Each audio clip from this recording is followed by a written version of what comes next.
তো কোথায় আসছেন এখানে? তারুমিয়া রেস্টুরেন্টে তারুমিয়া রেস্টুরেন্টের খাবারের মান কিরকম? এখন পর্যন্ত যা যা খাইছি 100। ভাই এত খাবার খাচ্ছেন, লোড নিতে পারবেন তো না? আসলে আমরা সিলেটের শহরে ছিলাম, তো সকাল থেকেই না খাওয়া অবস্থা। এই যে ভাইরা, আমাদের যে ভাইরা আছে, রোমান ভাই, রনি ভাই, ওনারা বলতেছে যে খাওয়াবে এক জায়গায়। তো আমরা সকাল থেকে ওয়েট করতেছিলাম, খাবো খাবো। বললো হরিপুর।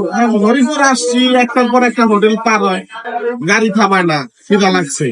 হুট করে এক জায়গায় না থামাইছে, তারুমিয়ার রেস্টুরেন্ট। সেই জায়গায় আজকে আসলাম, খাবার দাবার যেগুলা খাইলাম যথেষ্ট পরিমাণ সুস্বাদু, খুবই মজা। মানে এখনো মুখের মধ্যে ফিল লেগে আছে। ভাত খাইছি, পানি খাইছি, কোক খাইছি, মানে মজা খাইছি, তারপরেও মুখে এখন ধরে ফিল লেগে আছে। অসাধারণ।